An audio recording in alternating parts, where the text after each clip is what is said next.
612-470-9810. Again, 612-470-9810. All right, hello everyone. This is JT Cestkowski with Status Coup live in Minneapolis, where there is a protest against the war in Iran underway right now. I want to thank our partners at the Midas Touch Network for reporting in partnership as we continue to document the resistance on the ground here in the Twin Cities against the Trump administration. I'm going to let you listen in on these speakers. All right, I'm going to end us with a chant, so get ready for this. It's a new one. We're fired up, won't take it no more. Money for jobs, not for war. Money for jobs, not for war. We're fired up, won't take it no more. Fired up, won't take it no more. Money for school, While they do these chants, I'm going to pan the crowd here. See, there's about 100 people who are out here right now. Money for education, not for war. Money for housing, not for war. Money for housing, not for war. All right, thank you. Have a great day. Let's stop this war. Yeah. Let's give it up for Doug! I want to touch on something Doug said here. International Women's Day is tomorrow. Yeah. We should acknowledge that wars have a very negative impact on women and children. That's right. The violence on women is horrible. The deprivation of food and medicine, it is, how dare the Trump administration claim that this war is beneficial to women in Iran? Shame. The U.S. airstrikes on Iran were targeting a girls' school. 200 civilians were murdered. It is our shame. It is our responsibility as activists and feminists to not only be intersectional, but to be anti-imperialist. That's right. That's right. To be against U.S. control of other countries, of their sovereignty, and of their resources. Yeah, that's right. That's right. So let's keep that in mind this International Women's Day.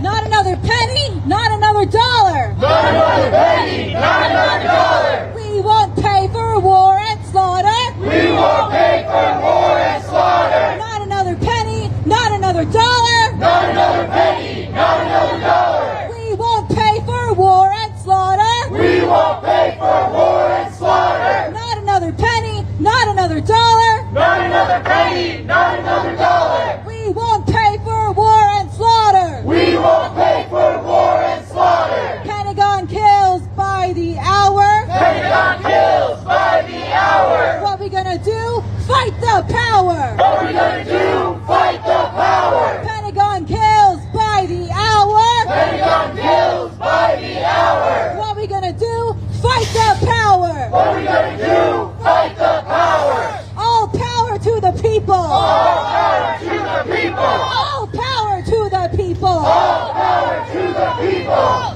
Thank you all so much.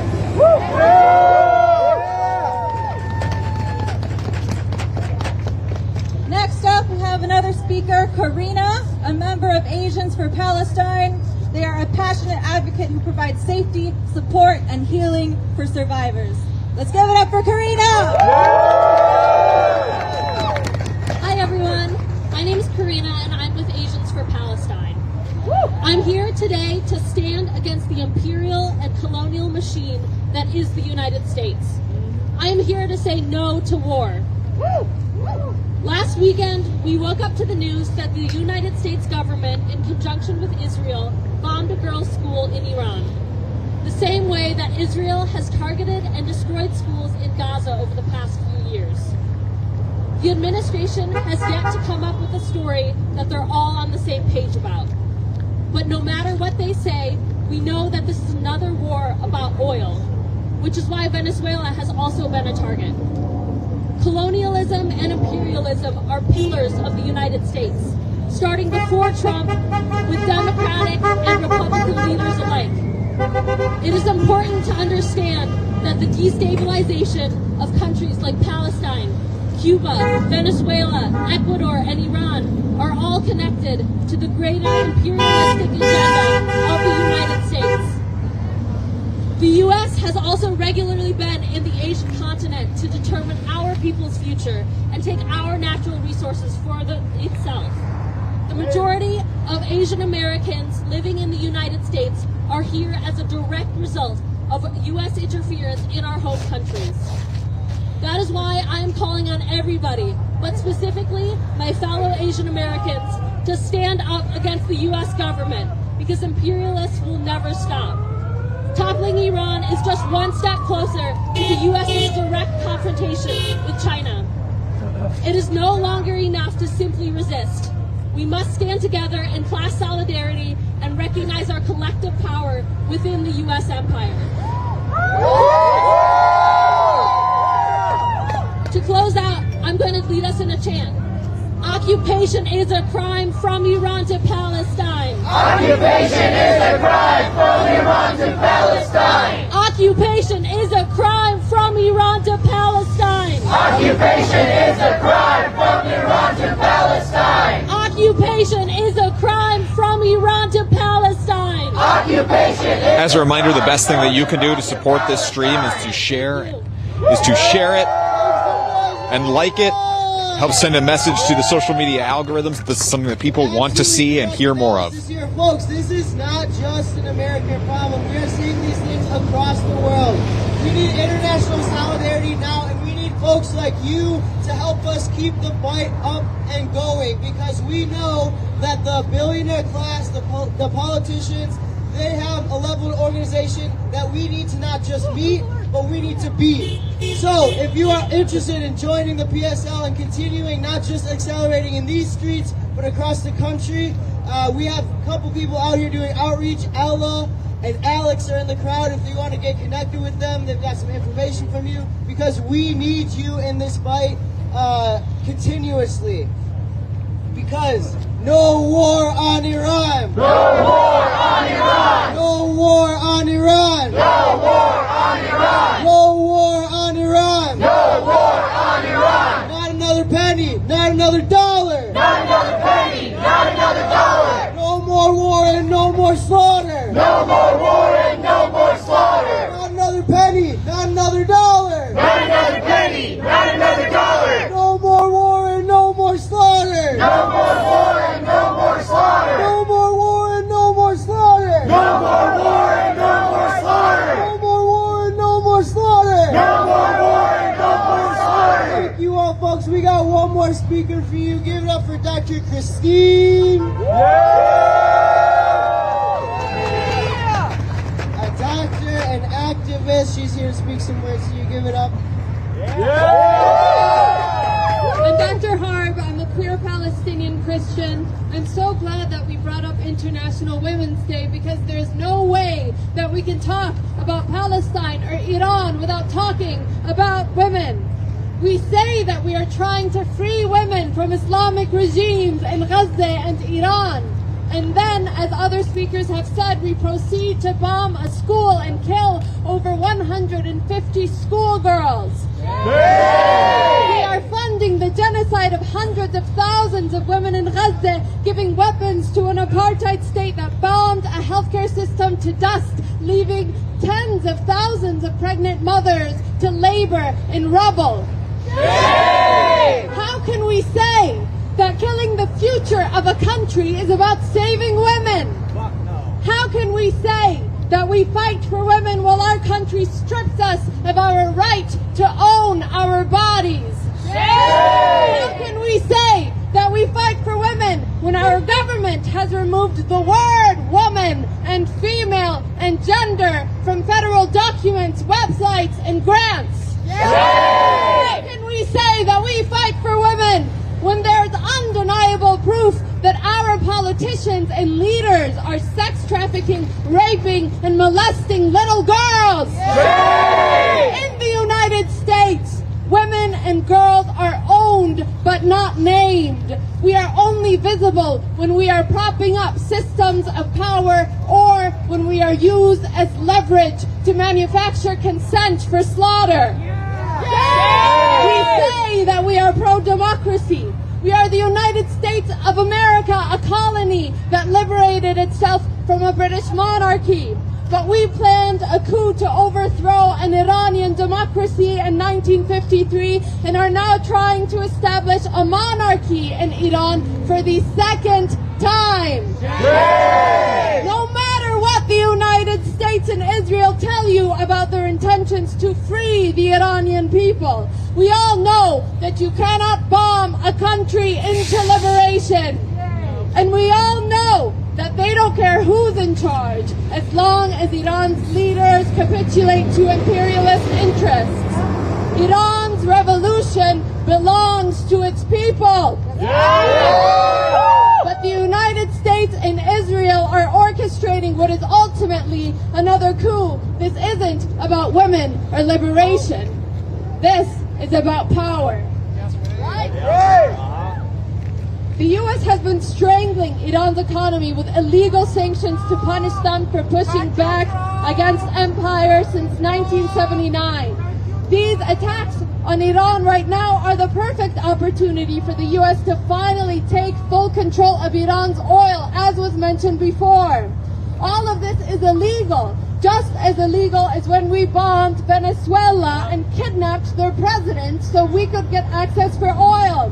And we know all of this is unprecedented. We know that what Israel wants is to establish itself as the most powerful nuclear force in Southwest Asia in its attempts to expand into Greater Israel.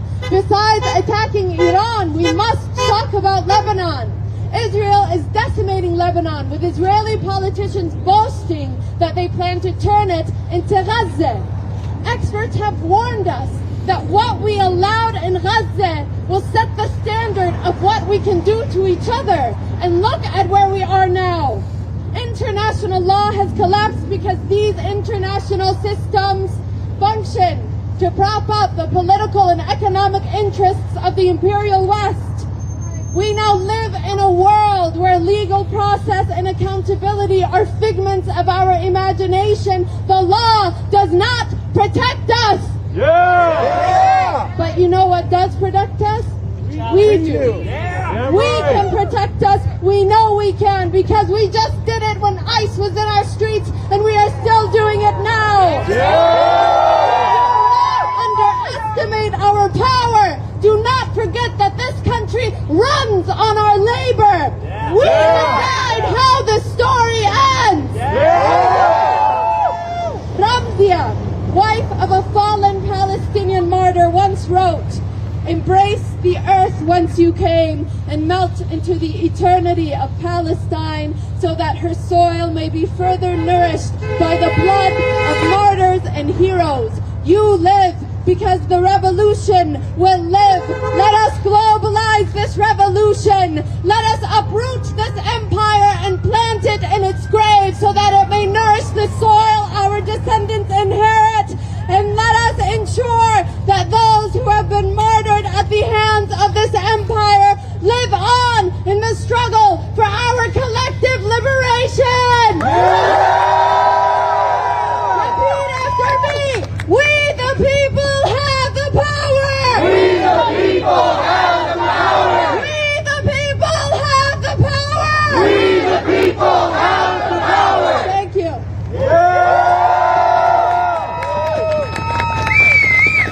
Thank you so much, Dr. Christine Hard.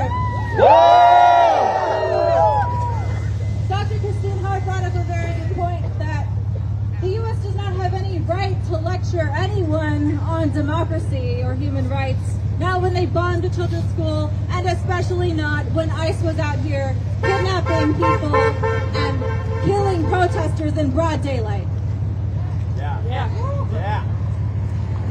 Who keeps us safe? We keep us safe. Who keeps us safe? We keep us safe. That's right.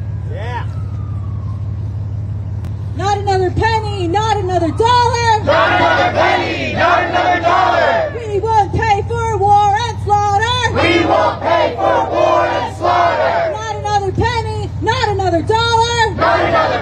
penny, not another dollar. We won't pay for war and slaughter. We won't pay for war and slaughter. We won't pay for war and slaughter. We won't pay for war and slaughter. Louder, folks. We won't pay for war and slaughter. We won't pay for war and slaughter. Not another penny, not another dollar. Not another penny, not another dollar. We won't pay for war and slaughter. We won't pay for war and slaughter.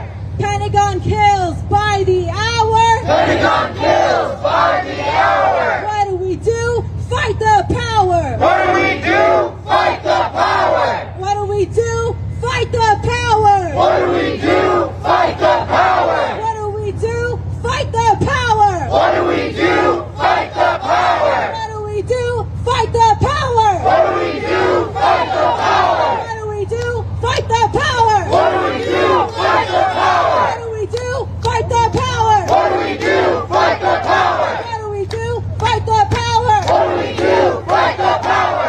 Power to the people. Power to the people. That's right. Yeah!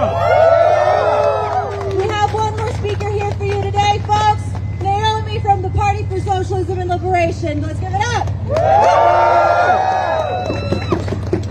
No war on Iran! No war on Iran. No war on Iran! No war on Iran. No war on Iran! No war on Iran. No war on Iran! No war on Iran.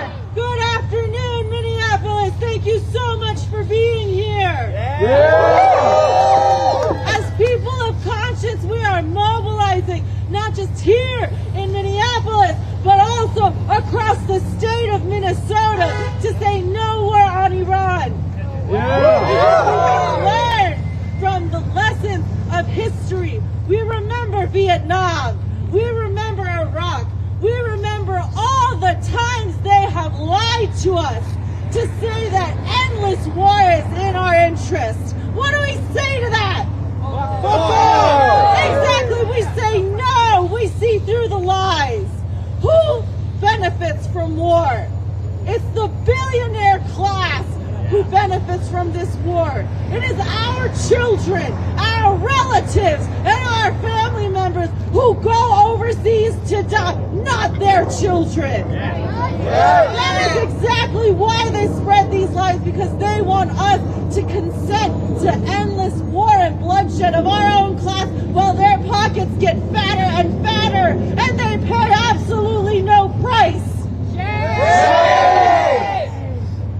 This war, the trillions of dollars that are going to be spent on this war, the trillions of dollars that Donald Trump is asking to be increased for a budget to bomb children, for a budget to destroy families and ruin lives, those dollars should be spent here at home. Because we are seeing the gutting of Medicaid, we are seeing the gutting of SNAP, we are seeing the gutting of funding to public schools. This war that is being carried out abroad is also a war on the working class at home. How dare they say that the wealth that we produce as workers should be sent to slaughter children when children in this country go hungry. When children in this country are terrorized and detained and deported by ICE. How dare these politicians ask us to spend the money that we create to spread suffering and bloodshed? Exactly. That is the significance of this anti-war movement. We mobilize not simply because we are people of conscience, but because we understand that since we create all of the wealth in this country, we should be the people who have a say in how it is run. Because we want money for schools. We want money for jobs. We want money for health care. We do not want money for an endless war. We refuse to pay for a rich man's war. What we need is prosperity at home. And we as the people of Minnesota, we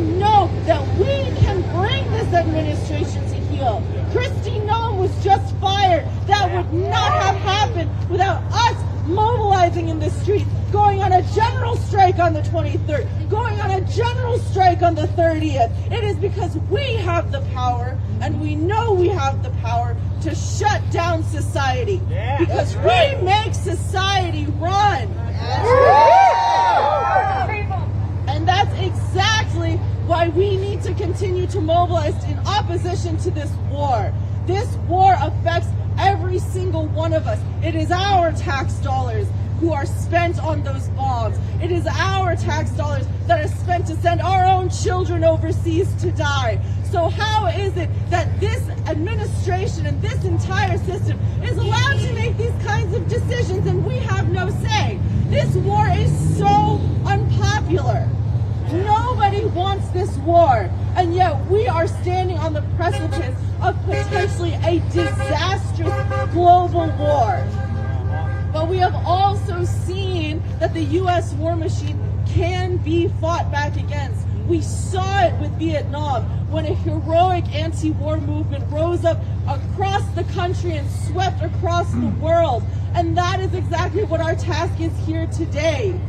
What we are saying no to is no to endless war, no to endless conflict in the Middle East, which only happens because they want control over the oil. Because the United States government can't stand to see a single resource-rich country operate independently.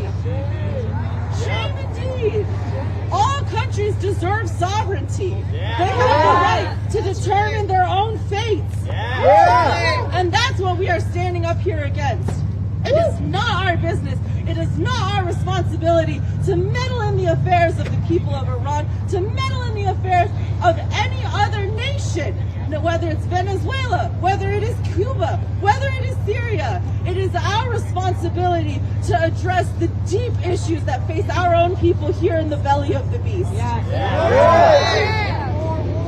Money for jobs and education. Money for jobs and education. Not for war and deportation. Not for war and deportation. Money for jobs and education. Money for jobs and education. Not for war and deportation. Not for war and deportation. Money for jobs and education. Money for jobs and education. Not for war and deportation. Not for war and deportation. We stand on the precipice of a brand new anti-war movement that can revitalize the sense of conscience in this country that we so deeply need. We know that we stand with the working class across the world. That is who we fight with. We do not fight for billionaires. We refuse to die for their wars. Give it up for Naomi! Powerful words from Naomi here, and we got to listen to those words, folks, because this fight just starts now. As she was saying, we are on the precipice of another anti-war movement that could really take this administration on. Folks, if you were here in the month of January, did you shut it down on the 23rd? Did you shut it down on the 30th? We have that power, folks, and we can do it again, and we will do it again and again and again until we get justice for those who died, we get fully funded schools, we get free health care, and all the other things that we need as a population, not just to survive, but to thrive. Is that right? Yes! No war on Iran! No war on Iran! No war on Iran! No war on Iran! No war on Iran! No war on Iran! No war on Iran! No war on Iran! No more bombing, no more war! No more bombing, no more war! No more bombing, no more war! No more bombing, no more war! No more bombing, no more war! No more bombing, no more war! Folks, we need you in this fight. You are being loud today. We need you to continue staying loud and active in the streets. If you have the ability, join the organization.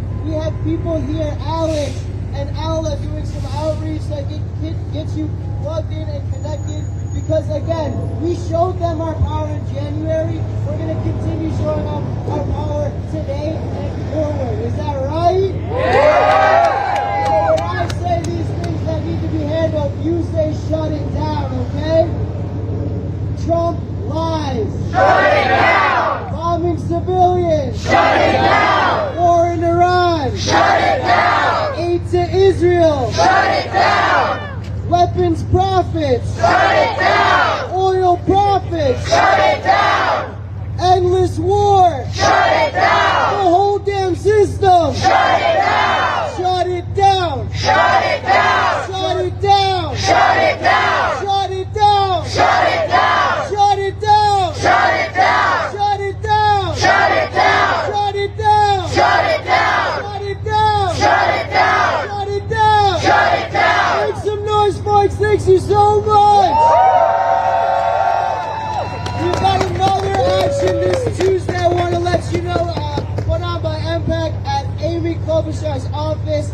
Program starts at 5, chanting at 4:30. That's Tuesday, March 10th. Again, if you can, show up and show out as much as you can, because they need to hear it from us. They won't listen unless we tell them. Is that right? Yeah. Shut it down. Shut it down! Shut it down. Shut it down! Shut it down. Shut it down! Shut it down. Shut it down! Shut it down. Shut it down! Shut it down. Shut it down! Shut it down. Shut it down! Shut it down. Shut it down! Make some noise, Minneapolis! Thank you so much for being here. Again, if you need to get plugged in, we've got people here for you, Alex and Allah. But please keep showing up with us, because we need you, Iran needs you, and that's how we're going to make these things happen. Is that right, folks? Yeah. Thank you so much for coming out here. We hope to see you again very, very soon.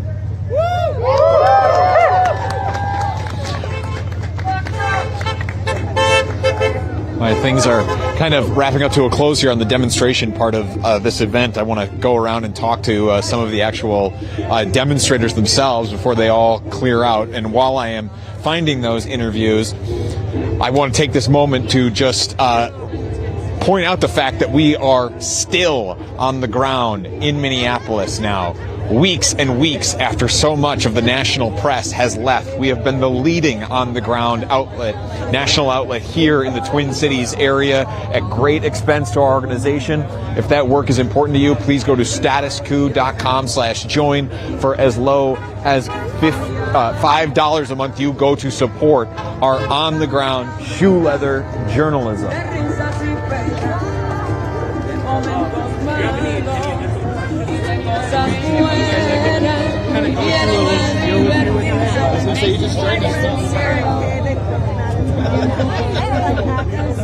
Pardon me, I'm looking for your press contact, your media contact. Oh, really? Yes, absolutely.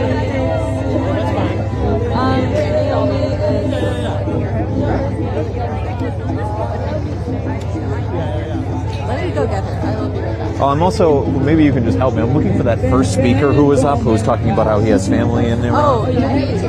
Might have left. Let me find him. Thank you. Pardon me, folks. I'm a reporter. I'm interviewing people about why they wanted to be out at the demonstration today. Would you guys mind if I interviewed you? Yeah, I'm gonna direct you to our media person. Who's MIA? I was just looking for her. Yeah, she's.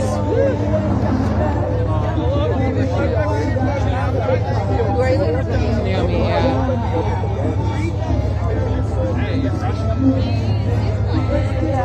The very first speaker is in that group over there, and I'll find Naomi and ask her to find you. Where is he? The group with the flags. He's got the hood up. Got the hood up. Thank you very much. Yeah, of course. What was his name? Naveed.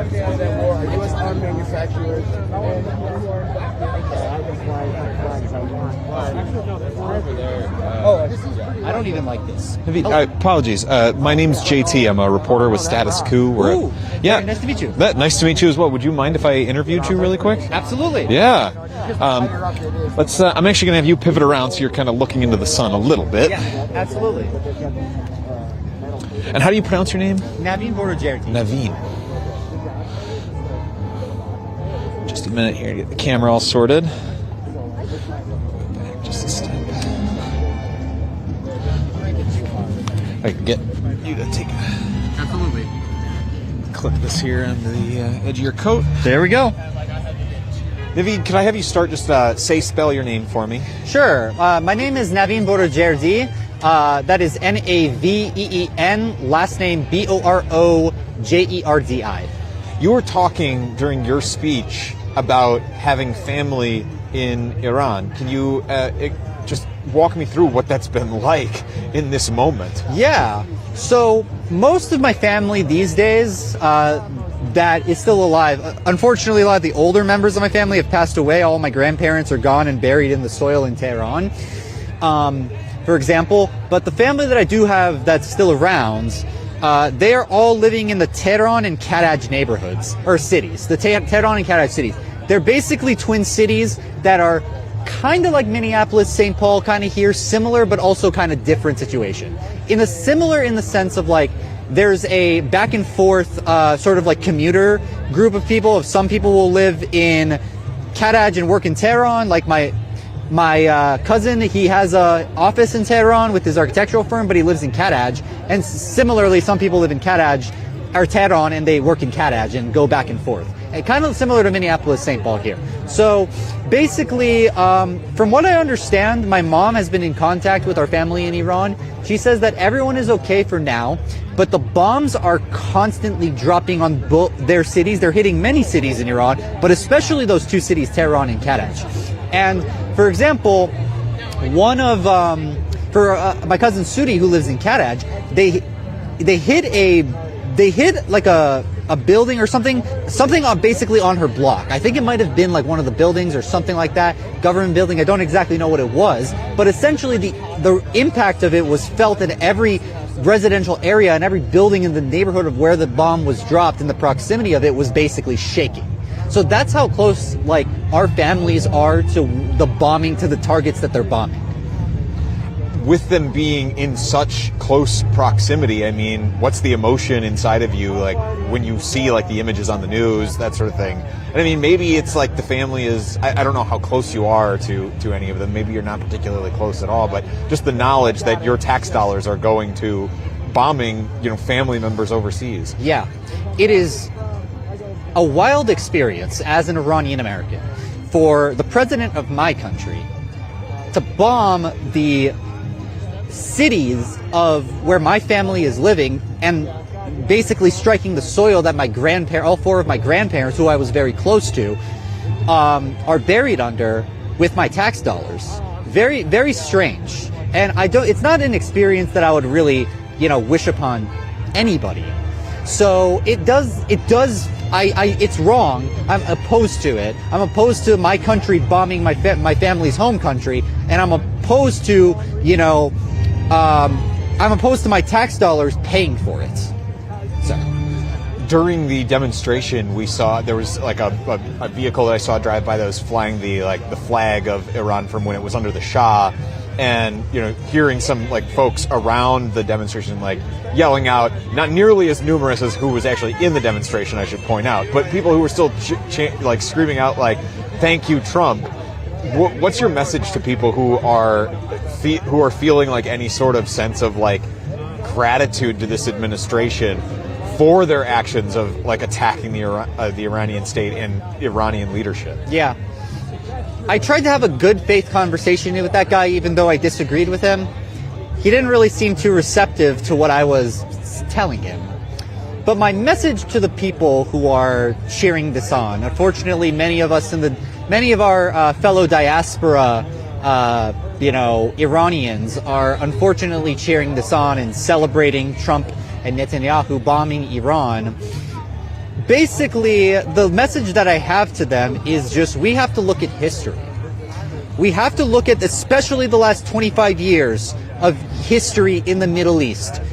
I was a kid when the Bush administration made the decision to go in and invade Iraq and to basically overthrow the government of Saddam Hussein for basically oil, right? And you look at the state of Iraq now. The state of Iraq is in every way worse off than it was under Saddam, to the point that it's Iraqis are actually saying, even some of the people who went and tore Saddam's statue down in 2003 would later come back and say, now I miss it. And unfortunately, as bad as things are in Iran right now, and the situation has just been getting worse and worse. It never gets better. You can't change a government by dropping bombs. Dropping bombs is not going to get people to rise up like Trump is saying and overthrow the government that people think it is. What is only going to happen, and what we're seeing in Iran right now, is what we saw happen in Iran in 1980s during the war with Iraq. Everybody is rallying around the flag. And that's how our people have basically fought these wars throughout history and survived. We've survived for thousands of years because in times of distress and whatever, we know how to unite together. So I don't know where people are getting this delusional idea that Trump dropping bombs and Netanyahu dropping bombs on Iran is going to save us. In recent days, we've seen reporting come out from NBC News and a few other outlets that President Trump has at least discussed the idea of putting troops on the ground in Iran. Where do you see this leading if the U.S. does take that step? Like you were drawing the direct parallels to Iraq. I mean, Do you see, are we on that trajectory in your eyes? They're trying. The thing is Trump is flirting with the option, right? He said he doesn't rule it out. But also they're playing around with different things that we've seen in these conflicts, especially in Syria, and trying to play off ethnic tensions, whether it's with the Kurds or it's with the government of Azerbaijan, it seems, who, if you've been following the news, Azerbaijan and the government of Iran have been exchanging back and forth heated sort of messages to each other. But it's either going to go in one of those two directions. It's either boots on the ground, and I could be wrong, right? I could be wrong. It's either going to, but it seems like in the direction it's headed, it's either going to be U.S. boots on the ground, or it's going to be, ethnic sort of separatist groups who maybe have their own views and problems with the government, whether they're Pan-Turk or Kurd or something like that, in the ground like we saw in Syria. And in either direction, Iran has stated that they're ready for it, and if American troops do go into the ground, they're going to become, a lot of American families are going to see their loved ones come home in body bags. And if they do play those proxy games of playing off ethnic tensions, it's just going to get much worse, and it's going to be a very bloody, unfortunately terrible conflict. Even if the administration seems to be refusing to learn the lessons of the Iraq War, I think it's hard to deny that the American people seem to have learned those lessons. A lot of polling about this war, when it should be at its most popular point that it is ever likely to be right now at the outset of the conflict, when the U.S. can notch some easy wins through its air war. Even then, the war is polling abysmally unpopular. You're seeing demonstrations across the country today. Yeah. Our outlet was just live in New York City before we came live here in Minneapolis. When you see that broad-based resistance to what the Trump administration is doing in the Middle East, what's the feelings that come up inside of you? I mean, are you heartened by this? It's feelings of hope. I think, it seems like, especially if we look at the way that the Bush administration sold the war on Iraq to the public, and if we look at now, back then Colin Powell went to the United Nations and he said, we have reasons to believe that Saddam has WMDs, and he's like, we've got to liberate the Iraqi people. They used to have to do so much more to get people and sell the war on board. Now, basically, what we are seeing from this administration is that they're gaslighting the American people. They're saying, and they're basically they started the war, then they say, oh, we're not in a war. This isn't a war, this is a military operation. Or they say that Iran started this war. Iran is waging war on us. We're not waging war. We're not at war. And basically they're having a much more difficult time selling this war to the public, which seems like the U.S. empire is truly in decline. And hopefully, as we see, just all of the tricks fail, and especially in the span of this week, how much it's just failed compared to if this was 2003, it absolutely is a optimistic time. It does give me hope for the future. We've heard a lot of reporting, at least in the news, about like what has happened to gas prices since the outset of this war. And I mean, tariffs were already having an impact on prices, but this war is likely to increase prices even further. I'm just curious if in your day-to-day life you're seeing any of those economic impacts of the war, and if so, what are they? Yeah, actually. So I filled up my tank of gas here in Minneapolis, St. Paul, last week before this war started. Gas prices were $2.79. Now I go around and I look at the gas stations in my neighborhood, and the price has skyrocketed to 60 cents. Right now it's $3.39 a gallon for unleaded gasoline. At the rate at which we're going, it's only going to continue to skyrocket. And what I'm hearing is a lot of my friends, are actually thinking of ditching their cars more and becoming less reliant on cars to go onto bike. And honestly, I might be doing that too to save money. Like, I might just my bike is right now not exactly, there's some problems with it. I gotta probably fix the tubing, but I'm thinking of just fixing up my bike now and just riding my bike around a lot more. And when I can, in the times when it's not super snowy here in Minneapolis, St. Paul. I mean, you're talking about riding your bike in March. Yeah. And I just want to tell people at home, it is not warm. It's a lot warmer than it was in January, but it is not warm out here. It's just above freezing right now. So yeah.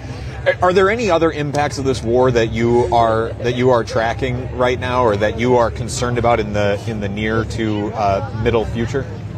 Beyond what we've discussed already.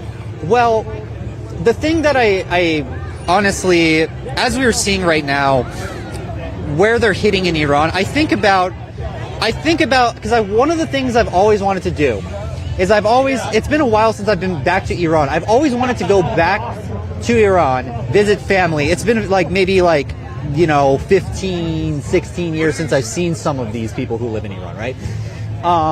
And when I think about after all this is all done and the next time I go back to Iran, it seems like there's going to be a lot of stuff that's destroyed, which is unfortunately very sad.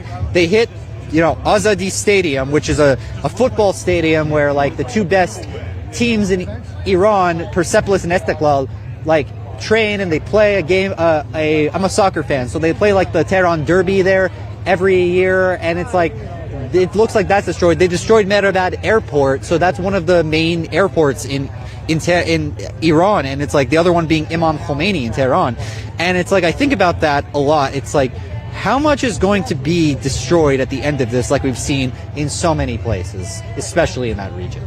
I want to end just by at least acknowledging where we're standing right now, which is Minneapolis, which has been the subject of its own federal occupation through federal law enforcement.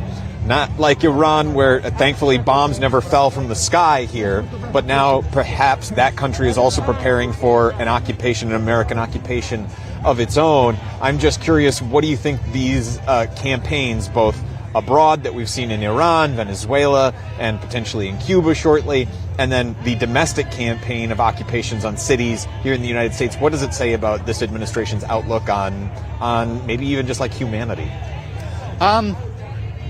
It says, what it tells me is that this administration is trying to basically build imperial power when it's clearly declining.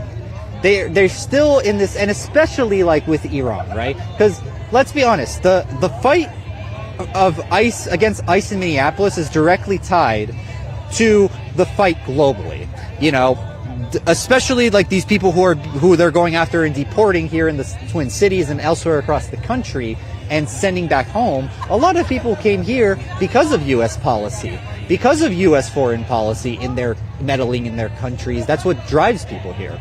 And basically, the administration is basically trying to rebuild what it was what would be maybe claimed the glory of the American empire, but it's clearly failing because nobody wants this war.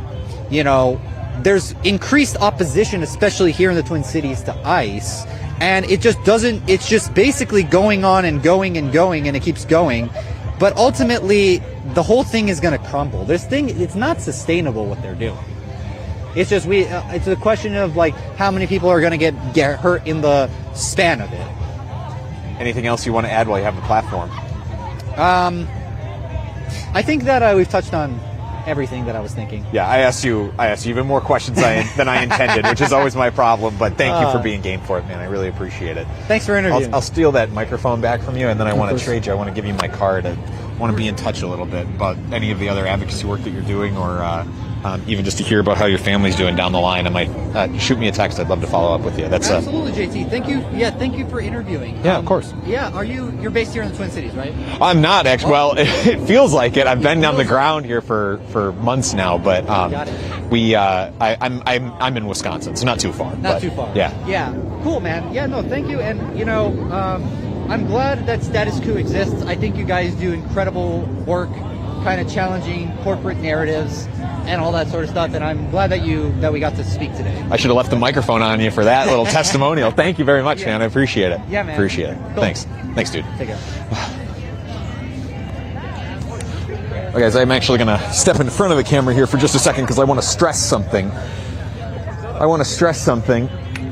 that is the fact that he just thought that I was based here in the Twin Cities because we have been on the ground here so much. And we were on the ground here from when Operation Midway Blitz, the Trump administration's occupation here of the Twin Cities area, got underway back in early December. Since the earliest days of that operation, we were on the ground here. And actually, the first ever live we did as part of our on-the-ground effort here in the Twin Cities area, I was standing here in this exact park at a anti-war protest that was very similar to this one.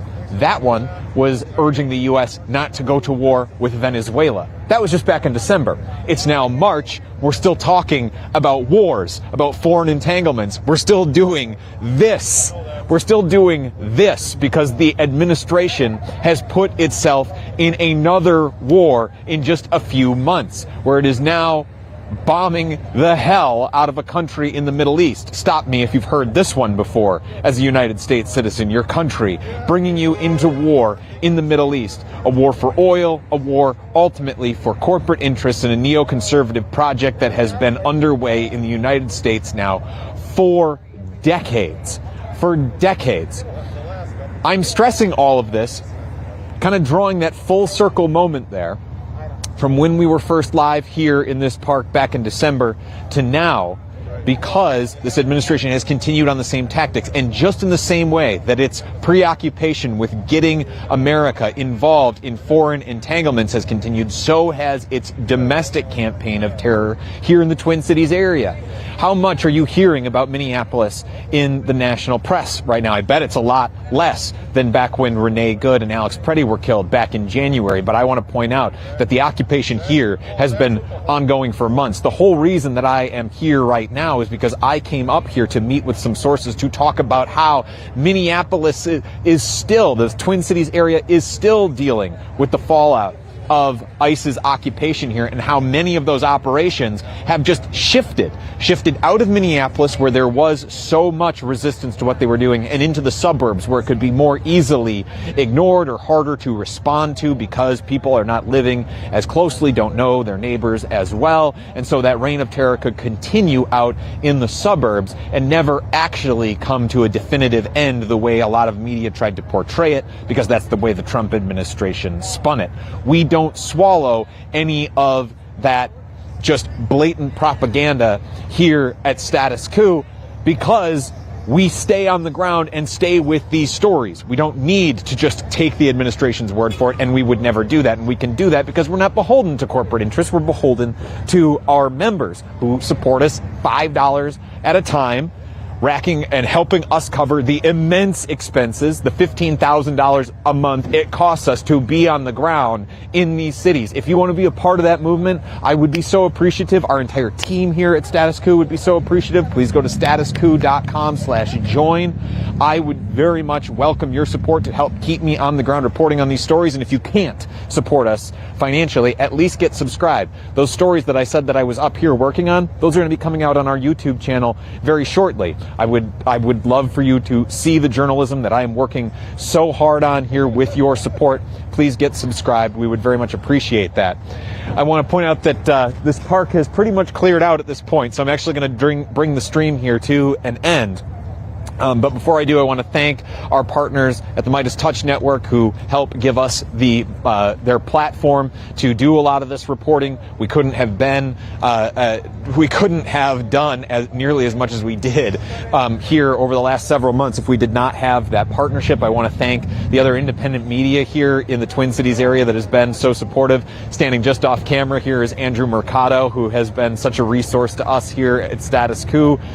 You've probably seen him now also co-streaming on our platform. We're thankful to him for that, and to all of the independent journalists who we have partnered with here over the last several months. We would not have been able to cover a lot of these stories without their support. And I want to thank our members, of course, as well. So on behalf of me, on behalf of our entire team at Status Coup, and behalf of our partners at the Midas Touch Network, thank you so much for tuning in, and please stay safe.